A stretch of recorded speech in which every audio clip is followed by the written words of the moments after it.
This podcast is powered by Stone Electrical, your one-stop shop for all domestic and commercial electrical installations. And for the fit, I'm repping Powers of 10 Attire, an underground streetwear brand taking over the scene.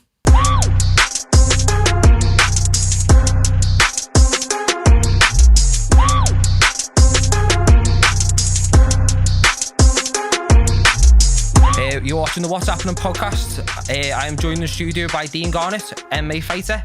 A lot of people who are going to be seeing probably think conspiracy theories, but no, I want to talk about what he's put 15 years of his life into, which is the MMA. So Dean, thanks for coming to the studio. Dean, I want to take it back to like your early life. So what was it like growing up? Like where did you grow up? And yeah, grew up in Speak, mate, which is obviously, I think at one point it was the largest council estate in Europe or something. So Speak's always been a place that's, you know, suffered with poverty and crime and all that, like a lot of places have in Liverpool. So obviously growing up there it was rough enough, do you know what I mean? It was rough enough that I was able to be streetwise to a degree. But I was quite academic growing up, so I was also quite, you know, fixated on doing well at uni and all that when I was young. So yeah, I was one of them young kids. I probably hung around with a lot of kids who were a bit more naughty than I was. But I still managed to do all right in school. So yeah, I had an all right upbringing, mate. Did get into a lot of fights and stuff, but it was all just you have to when you're that age, stuff, you know what I mean? Never been involved in no serious crime. Nah. So like when you're growing up fighting, did that give you the age to fight, go into the MMA and stuff like that? It did, mate, yeah. I remember I started boxing when I was 8 at Gemini in Speak. So there's a great... What was that, boxing? Boxing, yeah. So boxers and amateur for the Gemini, which is a club based in Speak all them years ago. I only had a few fights. But I remember watching UFC when I was 12 at the time. Yeah. And I was watching Randy Couture versus Chuck Liddell, and I was like, fuck hell, this is boss, this is a proper fighting, not like boxing where like you can only do one thing. Yeah, that's what I mean. Like that's when you fight, because it was mad, wasn't it? Because like it was a year like when UFC was nothing next year. It just boomed, and like you say, like you had Randy Couture, Rampage Jackson, and all these fighters coming through, and it was a style because the only fights we see like that were on the streets, were they really? You know what I mean? Like so as you say, like your first martial arts was technically boxing. Kid, yeah. So like, what did you go in after that? Like, well, to be honest, mate, like I say, I used to just watch UFC from 12, and then I stopped boxing when I was about 11, 12. And I didn't really get into nothing for a long time. Yeah. And then we were in Thailand when I was 19. One of my mates, me and my mate had a fight in a boxing ring. I had a boxing match, like a proper one, in this park. They got a big ring in the bar. Just let people fight each other. It's brilliant. So we done that for a laugh, and I remember thinking like, I didn't half enjoy that. And I was still avidly following UFC. I was a big fan of it. And I just thought, why don't I just get involved? And I ended up just getting onto Google and finding a club near me, which was Next Generation, and I went there and I never really looked back. On my first lesson, I knew I wanted to be a fighter, and on my second lesson, I knew I wanted to be a coach. Yeah. And I kind of fixated on that from then on. So how many fights did you have early in your... Do you know what? I had 4 amateur fights, and I've had about 15 pro fights. So what's that? 19, I've had 19 fights in total. 19 that's what I think, times. So I've seen like 19-2 or something, innit? Now, my overall record, so... I had 3 fights on like a hybrid MMA event called KT MMA. Yeah. So that was 5 minutes pro Muay Thai, 5 minutes pro MMA, but with like head stomps on the ground and all that. Yeah, like so. It was in a ring. It was in London. Bit like Strike. I haven't seen Strike, but it was definitely different anyway. 5 minutes Muay Thai, 5 minutes MMA. And my MMA record's 9-2-1. Yeah. So obviously combined then on, it's like 12-2-1 in terms of professional contests. And then obviously I had a few amateur fights, but it was different when I was starting out to what it is now. Like back in the day, the amateur fights were called semi-pro. So it was like 4-ounce gloves, 5-minute rounds, just no headshots on the ground. Well, that's it. You say like you went to Thailand, didn't you? Like the kids there, they're like pro at the age of what? Like 10, aren't elbows they? And elbows. I think a kid died, didn't he? Was it last year or the year before? What's taking too many elbows now? So it was head trauma anyway. A kid that died after a fight. Oh yeah, the kid. Yeah, it did. Yeah, I did see that. He was like 14 or something like that, wasn't he? Young anyway. Yeah.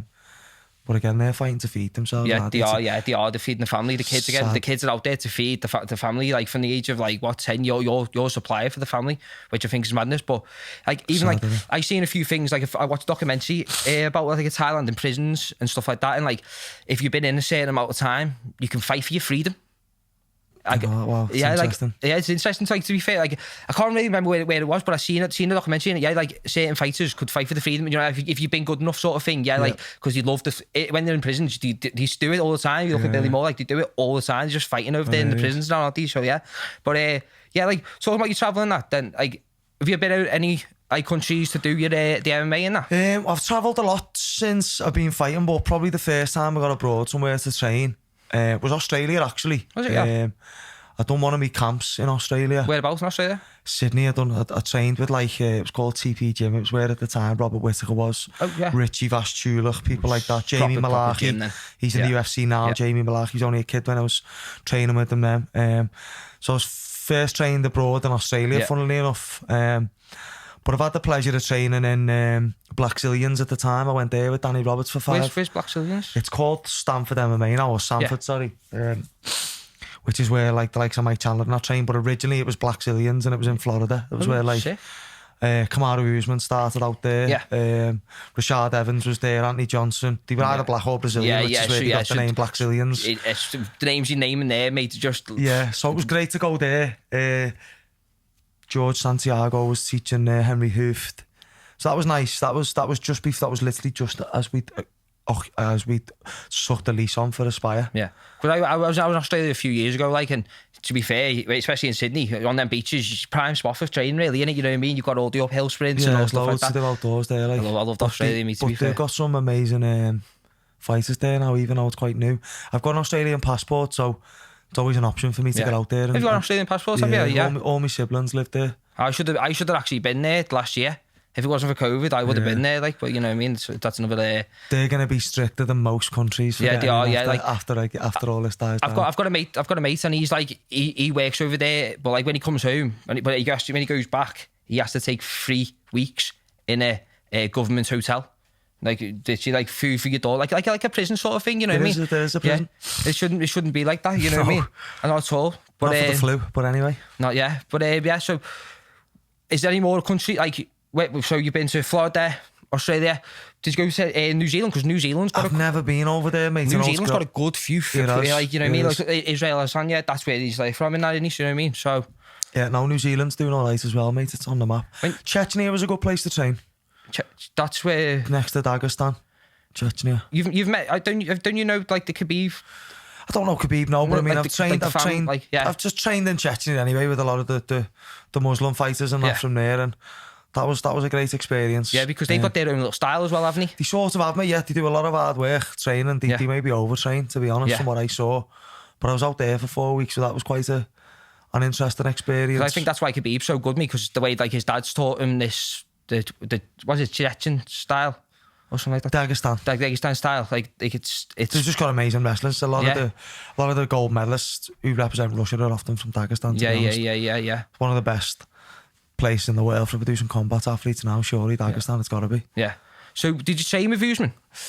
No, I didn't. No. I didn't, mate. I didn't. He's an animal, isn't he? Yeah, I mean it was a long time ago, but I was a bantamweight and he was a middleweight at the time. I think so. I was just obviously working with a lot of the smaller guys who were involved with the team, man, that they had. But I was in Sweden not long ago training at All Stars, and I was training with. They've got some really good bantamweights there, like. Yeah. So I was training with their smaller guys, and Hamzat Chimaev kept saying, "Bro, let's go." I was okay, let's go, and the coach kept going, "No, I'm going to keep him with Bernardo, who's obviously a skilled bantamweight." So nearly had a little round with Chimaev not too long ago, but no. What country do you think is the toughest to fight? Like nationality, do you think there's the toughest? I definitely have to say Dagestan and the sort of Russian contingency in terms of toughness.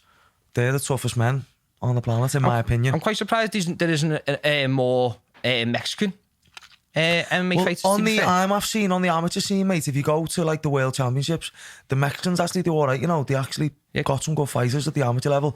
I think with Mexico, mate, it's maybe just like 10 years behind the UK. I don't think it won't be too long for. There's a lot of Mexican professionals knocking around as well. Because as I say, like when it comes to the boxing, and even like Cuba and stuff like that, like these are tough people. Well, Yoel Romero's from Cuba, so we're definitely about 10 years away from seeing a better sort of geographic spread of fighters at the minute. It's mainly Brazil and America, where you're looking. If you're looking at champions in the UFC, they tend to be a Brazilian or American, don't they? That's it, as you say. Like with the UFC is probably 10 years behind boxing. Like as you say, like give it another 10 years and it'll be bigger than boxing, I think, as well, with the fact that like the champion has to fight second place or third place, something like that. You know what I mean? Like you never in boxing, you know, if you're the champion, sometimes you get to pick who you're gonna fight. You take an easy fighter. You know what I mean? It's never always the champion versus who's up next. You know what I mean? And that's the thing with the UFC, UFC, like.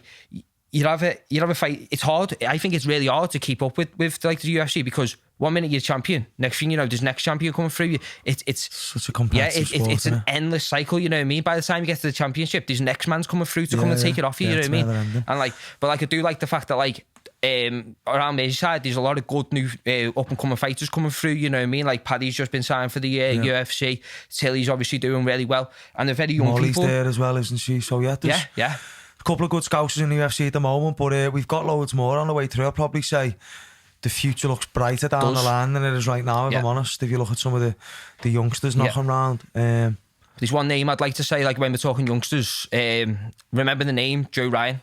Joe Ryan's a real beast, you know. Yeah, bro, real beast. Trust me, I know, like, was it 30 seconds his last fight? Yeah, I mean, that opponent got switched on him the night before. Yeah. So that was unfortunate. So, but he was due to fight a decent opponent. And he would have minced them anyway. Yeah. The guy was like 23, Joe was about 16, 17. 16, 17, 40.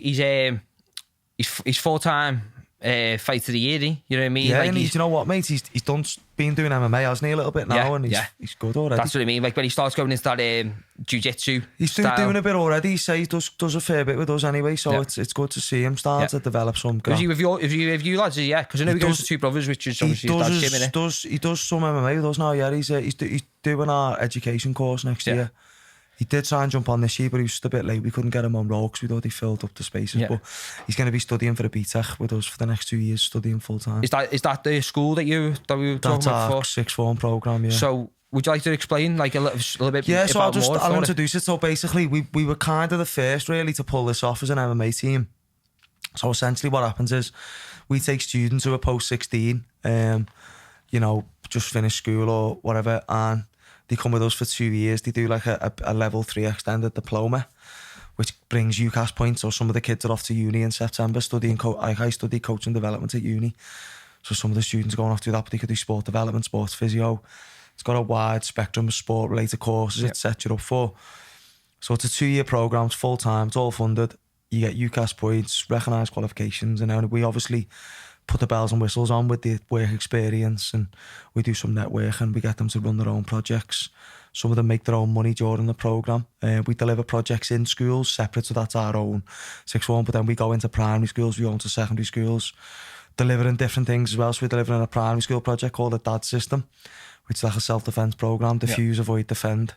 We talk about like diffusing a situation using care, and care is an anagram for communication, awareness, respect and empathy. And then we teach like a boxing stance and guard and some wrist lock escapes. And so we do that with the primary school. That's going down dead well. That's all funded by the Violence Reduction Partnership. And then we do something called Project I Am with the secondaries, which is being developed, a lot of it by Mark Scano and Martin Bone. So I'll go into like year 10, 11, might be in Calderstone, St. Francis, CCDs type of schools. They'll give me a group of boys who are like 20. These are sessions we just do 1 hour a week with, but we'll do boxing for 45 minutes, and then we might do a bit of meditation. Meditation's great for you. That's it. So we even got young lads meditating and stuff now. So with what we're doing, mate, I'd say, if you think about sport, right, it's a pyramid, and the bottom pyramid is foundation. The next one up is participation. The next up is performance, and the last one's elite. The way we've set the academy up at Aspire is, obviously we knew we're a new team, we have to build the foundations first. So now we've finished like our 5 year plan. It's time to like change the game a bit. So we're looking to start working maybe a second site near the gym we've got now, so we can maybe just get like a sauna, steam, a cage, something a bit more exclusive for the fight team. And then what we want to do, mate, is maybe turn the gym into a pupil referral unit. So say you're 14, 15, 16, you've been expelled from school. We can either take you on a half-time basis or a full-time basis. We cover your maths and English. So this is something I'm working towards.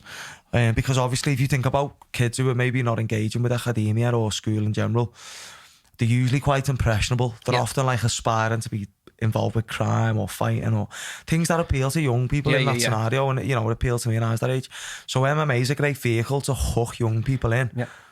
And that's it. Like people who've come from the same background, yeah. Like I mean, they've all came from the council estates and all that. And the only thing that they think is for them is just fighting. And for most people, it is like they think they're looking up to some people who've got the nice cars and that. They think, yeah, so I'm going to start doing drugs tonight. You know what I mean? And that's why I think that your college and that would be, well, your school, the thing that you're developed is great because it'll get people off that street. Yeah. You know what I mean? Like what does my head in is like the fact that like there's no youth clubs anymore. Dean, you get what I'm saying, bro? Like we're basically a youth club, and that's a lot. Like I've started a new organisation called Combat Sports Coach UK, and it's going to get set up as a charity. I'm going to get as many clubs involved as we can. Yeah. And it's about time we all pooled our resources and our sort of knowledge and our experience and our networks. And we started to access more support for our young people, because in all these other registered sports that get government funding, there's a lot more scope for projects to support young people through sport. But because MMA is not a recognised sport, we have to be a bit more savvy. We have to use education, employability, community sport. We can use them angles. Like obviously I'm currently got students enrolled for education. I've got traineeships running with delivering in primary and secondary. So we're already kind of mastering everything outside of the actual straight up teaching MMA. We're getting our fingers in all the different pies. And I think as a club, it's allowed us to be more resourceful, bringing money in, providing more opportunities. So that's something I'm going to be, speaking a lot more about and developing a lot more over the next couple of years and getting more clubs involved, because, as you say, mate, there's not enough stuff for young people that's captivating. Yeah. And, if more clubs could offer students more, there's a lot of clubs, if they could offer, they've all got 5 or 6 16-year-olds there who are leaving school. Some of them are doing trades as joiners or going on to do education 3 A-levels, which is great, but they might want to be fighters. Yeah. But yeah, the mums and dads say, but you've got to get a plan B, and I agree with that. Yeah. But then get your plan B, that links into your plan A. Yeah. What's the point in being a joiner 40 hours a week and then aspiring to be the best in the world at MMA? Well, it's great that you say that, because there's a college round always, Evo Football.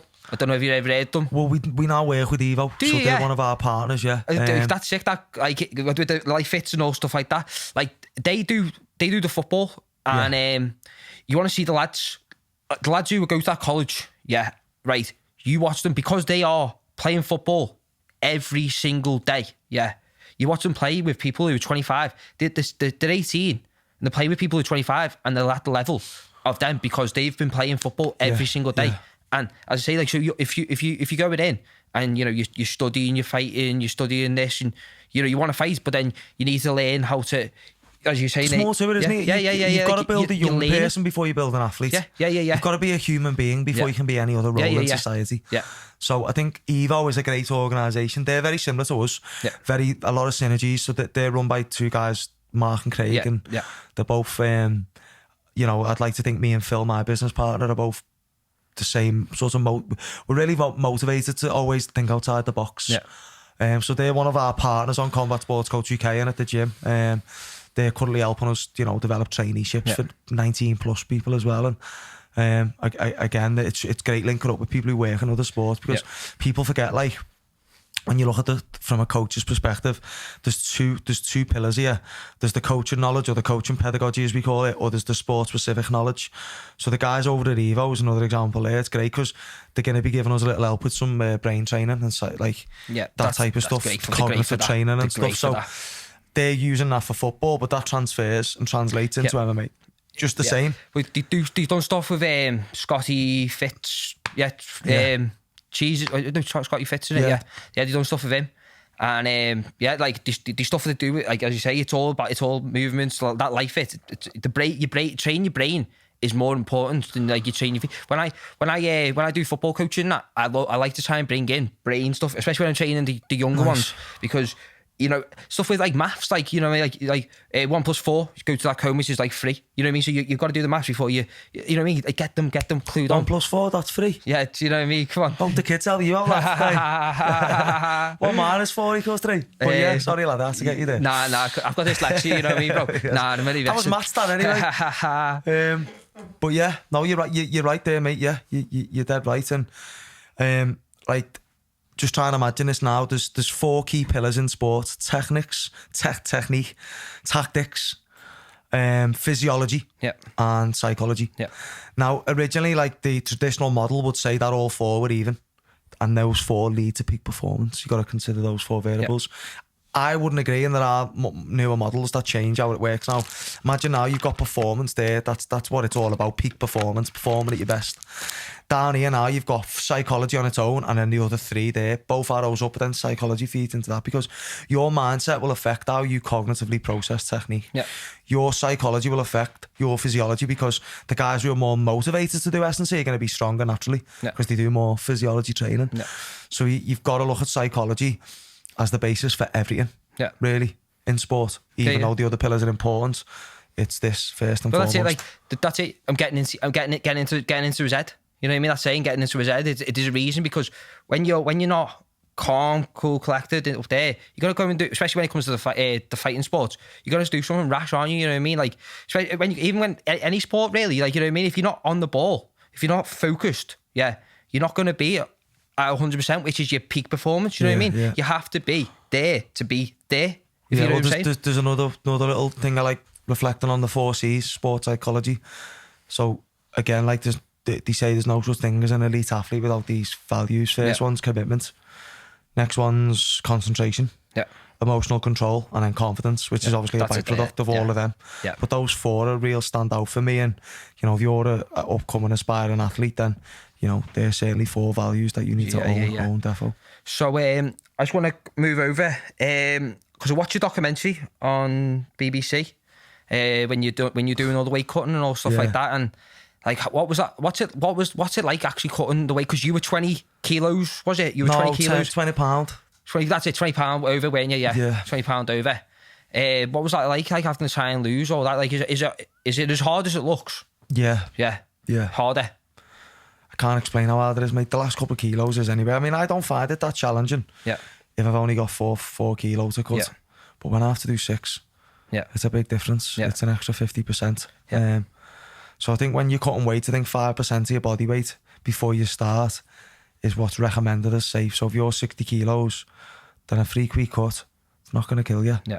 Do you know what I mean? Yeah. But then when you start going over 5% is where you risk obviously damaging your performance. Yeah. But even worse, damaging your health. Yeah, damage your health, yeah. Which obviously it's not worth it, but it's hard because that's the culture in the sport. Yeah. And often, you know, your opponent's probably doing something similar, so you don't want to give away a lot of weight. You don't want to go in there and be 6 kilo lighter than your opponents, because, you know, you put everything into your fights, don't you? But that's it. Like, I can't even remember the fighter who was mentioned on the finger, but I think it was Frankie Mir, was it? And he had to shave his beard. Johnny Hendricks, I think. That's it. Yeah, he had to shave his beard off to try and but he still didn't lose it, and he lost 20 grand over it. So it's a lot of money, isn't it? But you had professional help, didn't you, from Liverpool John? Well, on the documentary. I've always kind of been involved in that type of stuff, because I find it all quite interesting, the science, and having a degree in coaching as well. That was something we looked a lot at during my time at uni. So I did have that support, but I think ultimately it's definitely a thing of psychological strength, being able to do big weight cuts. But I wouldn't recommend them. You know, for a young aspiring fighter, don't imitate that. That was more about exposing what we're allowed to do. The same organisations make you have blood tests and brain scans, and they let you do that. It's a bit of an oxymoron. Like I watched the James English. I've already mentioned this on one of the podcasts before, but I watched the James English podcast with Dan Hill, and he said he had to lose a couple more pounds or whatever it was, and he started going blind as he was running through the Asda. He started going blind, and that's what I mean. Like, your body, there's been people who died doing the weight cuts, hasn't there? More people. I know of 3 people who died off the weight cuts, and then the other guy who died that I know of died in the ring from head trauma, but that could have been linked to not having enough fluid on his brain. Yeah. Hydrating probably. So I think it's the most dangerous aspect of MMA. Yeah, it's the weight more dangerous than fighting. That's what I mean. Like, I've always said to me, mate, because I've got 1 kidney, me, and I was born with, but I only found out at 25, so I've lived my life with having only 1 kidney. So you'd never be worth weight cutting, mate. But I've fought. You know, I've trained me, you know what I mean. I've done boxing and stuff like that, and I never really even knew about my kidney. But I say there, you know what's wrong with you on the outside because you can see it, but you never know what's wrong with you on the inside. You know what I mean? Like anything. One of the people who died in that documentary that I think they were talking about on it. He died for fucking stroke, didn't he? He had a stroke, and the other one had a heart attack. Like, it's just I think your blood go really viscous and thick. I think they should do more. There should be more to protect, a more regulated, or more lenience. If you get what I'm saying, I think for MMA, if you make more weight classes, because the weight classes are £10 up and £10 down. Yeah. More weight classes will make it like boxing, where there's not a big problem with it. Yeah, that's what I think they should do, mate. Like personally, like I think they should just like try and have like, you know, like as you say, because Hendricks, he wasn't much off, was he?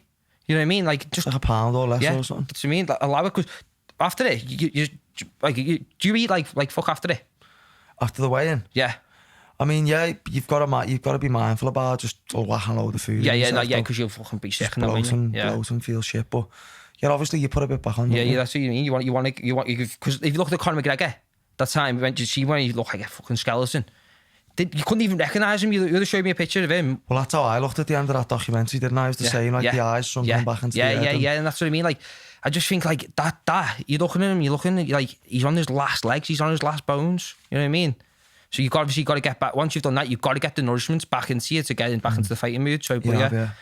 But no, there's a science to it, mate. It is a science. The whole thing is just as important what you do after the cut as what you do before. Yeah. Both can root right your performance off. Like I said in the last podcast, though, like I personally think boxing isn't.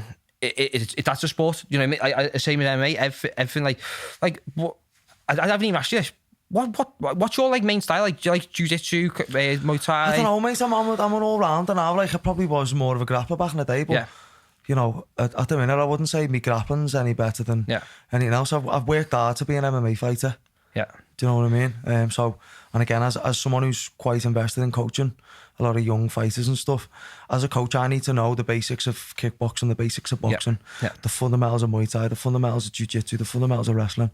And I'd say I know all them now. I'd say you could put me in an environment and I could teach a session to any of those sports I've just mentioned that's relevant. Yeah. And I've got quite a good understanding of the coaching. Yeah. You know, as its own thing. You know, in when I was in uni, some of the things we'd have, like, you just pick a thing out of, right, you've got to do a throw-in session for football. I fucking hate football. Yeah. Or as a player anyway, I don't like playing it. Yeah. Particularly so. But if you've got good understanding of coaching and how it works and how to make your coaching objective and make it client or athlete centred, then I think you can coach anything really. But yeah, I wouldn't say I've got a particular style anymore, mate. Because I'm just an MMA fighter. Because obviously I'm more I'm the spectator. You know what I mean? Like, I'm the one who, as I say, I love boxing, most combat sports. I love them all. As I say, I study a lot of looking at Dabu Nigerian boxing. Have you seen anything like where they tie the strings around them? Like a lot of tribe sports, tribe fighting. Fighting's in your DNA, isn't it? So, but as I say, when it comes to the MMA, I've always thought, like, you know, you have a judo, jiu-jitsu background, like you either first come from the grappling, or you come from like the striking, you know, Muay Thai boxing, something like that, and then you learn you know what I mean? Like, because, you know, you look at fighters like, say, Francis Ngannou, he's the striker. You get what I'm saying? Like, but then you've got someone else who learned. See, he's the striker, and then you got the grappler, and they learn up the finger. But like, talking about Francis Ngannou, I'd just like to mention a few fighters who you think would win out of them. So, Jones versus Francis. What do you think? What do you think would happen in this? I personally think Jones beats him as well. Like, how do you think he beats him? I just think he outpoints him, mate. I think he can finish him. He can KO him, he can submit him. I think Francis can KO Jones, but it's unlikely. I think Jones controls the range too good for him. I've had this like conversation with a few mates, and he said like they think that Francis will just boom spark him out. But if you look at it like a few years ago, who was the main striker? Rampage. Do you get what I'm saying? Rampage fought Jones. Jones crawled towards him like a spider and just had him off, didn't he? You know what I mean? Jones has got my personally think Jones is the best fighter. Probably is, mate, who do you think's the GOAT? Like, probably Jones, of all time. I'm not a big fan of his, but yeah. Don't you like him? Nah. I don't like him as a person, but I'd say he's a great fighter. Yeah, that's what I mean. Like, I don't. When it comes to the stuff like that, like, I just appreciate the fight to me. Like, he is just like, if he just do some. But like, if Israel Adesanya was to come up in that weight, do you reckon he'd cause trouble with Jones? He got beat by Jan Blachowicz, didn't he? And I think Jones beats him. So again, I think Jones beats everyone really, mate. Yeah, he does. He wipes everyone. But we're talking about GOATs. Yeah, these two of the biggest MMA fighters of all time. Yeah, Khabib versus GSP. Now that would be what would have been a war. That's a great both in the prime. Yeah, who are you saying would win that? And hard to say. It's hard to say. Probably GSP. Both in the prime, yeah. I would say now GSP. I would say Khabib, but both in the prime GSP. Yeah, I'd say GSP. Just had a better all-round game. Yeah, he was just more. I'd love to see Mike Chandler versus Khabib though, but obviously that's not going to happen now. But that 4 or 5 years ago, I was saying to people, in a few years that'll be the fight to make it lightweight. It's a shame what's happened to Tony Ferguson as well, isn't it? You know what I mean? Like he's just gone off the trail a bit, like, and you know what I mean, compared to what he was like in that The Ultimate Warrior. It's hard to stay unbeaten. He had like a great winning streak though. It's only so long you'll stay unbeaten in MMA. Yeah, and that's what I'm saying. Like that's what I said before. It's not possible to do a Floyd Mayweather type career in our sport. I hate Floyd. I really don't think it is. Well, talking about Floyd there, I know it's not your sport, but what do you think about tonight's fight? Who's he fighting? Fucking YouTuber Logan Paul, isn't he? That's tonight. Yeah. Mayweather versus Logan Paul tonight. Yeah. Mate, I don't even want to fucking have an opinion on that shit. I know, mate. I know, but like, then this is an even better one because you're in the MMA. Yeah. Tyron Woodley versus... Tyron Woodley will fuck him up. Tyron Woodley's going to batter him, and I can't wait. You know, I literally cannot wait. Yeah, like, fucking mate Ben Askren, he can't strike, and he's a bit of a... No, he is one that... He's like that guy. He's like the guy you were talking about before. He's just a wrestler. Yeah. Do you know what I mean? He is the one-dimensional sort of old school style fighter. So... Yeah. Obviously, and he just came back from a hip replacement as well, you know what I mean? But yeah, that's come out. I think he's going to... Tyron Woodley is going to wipe the floor with him. I hope so, mate. Yeah, it'd be good to... I mean, that Logan Paul's sticking up for MMA fighters in a sense that he's big in terms of saying, yeah, we need to be paid more and all that. So respect to him for that. I don't like the guy, but this is what I'm saying. Like when I think, like, you know, the 10 years down the line and all that, like I think you will. The money will be in the MMA is like hugely, but it should have been anyway. It should be anyway, yeah. But even but look at Muay Thai. They get paid peanuts, don't they? And I don't think that sport will ever grow because it just hasn't got mass appeal like MMA has. But MMA's got the mass appeal now, and out of all this sort of giant sports, in terms of what the fighters get paid and what the owners cream off, the biggest inequalities in MMA in the world. Well, I was speaking to Paddy 2 weeks ago. I went to a podcast event and I met him and I was speaking to him, and he was saying to me, like, if you think MMA is the boys, like, that Muay Thai is the one, like, that Muay Thai, they're just animals, aren't they? That's like a proper man sport, head kicks, boom. I mean, it's a bit of a dick measuring comp, like, in terms of just standing there and taking each other's heads clean off. Yeah, but it is. I still think the toughest athletes are wrestlers. Yeah, personally. Do you reckon? Yeah. I don't think, like, the UK doesn't. It's not been adopted like too much in the UK. I don't think. Not really. Like, I mean, the MMA fighters can wrestle well enough, like, but it's not compared to what they do in, like, you know, like, some American and stuff like that. You learn in school, don't you? You know what I mean? Yeah, Turkey, Iran, China. These all have school wrestling, I believe. So they've got a bit of a head start. But I mean, that's the best base in it. But I think the pedigree of wrestling's obviously definitely better abroad, like. But anyway, Dean, I think we're time to wrap it up. So, that's right, mate. Dean, thanks, man. Take care. I'll have a little chat with you. Have you got any sponsors you'd like to shout out? Do you know what? I'll shout a few sponsors out. Body Food, who produce some great supplements, Self Fitness, Shilajit. So yeah, give them to a little shout out. Yeah. And yeah, that's it, mate. And just everyone at the gym, little shout out to them for all their hard work, because got a really young team, but I think we've got probably one of the most exciting young teams in the world. So, what gym? Where's your gym based? So we're Aspire Combat Sports Academy. We're based opposite the Rocket Pub by the flyover in Broad Green. We've got classes for 2-year-olds, ninja cubs working on fundamental movement skills. We've got seniors mobility. We have a great coach there, Dan Mitten, doing some wonderful work with the squad. We've got obviously beginner programs for everything. We've got kids programs, junior MMA. Got post-16 traineeships. We run respite for kids with additional needs. What don't we do? Yeah. What don't we do, mate? Do everything. Do everything. There's nothing we don't do. Yeah. No, that's available to do. And like I said, we're not maybe a year away from having our own 14 to 16 people referral unit. And there's not more we can do then other than just let it all grow. Let the conveyor belt pump out the champions. But yeah, got a lot of young people worth keeping their eye on over at Aspire, like Defo. Sweet as. Well, I'd just like to say thank you to my sponsors, Staunton Electrical, Wellness CBD, and Powers of 10. Thank you very much for watching, and peace out. Goodbye.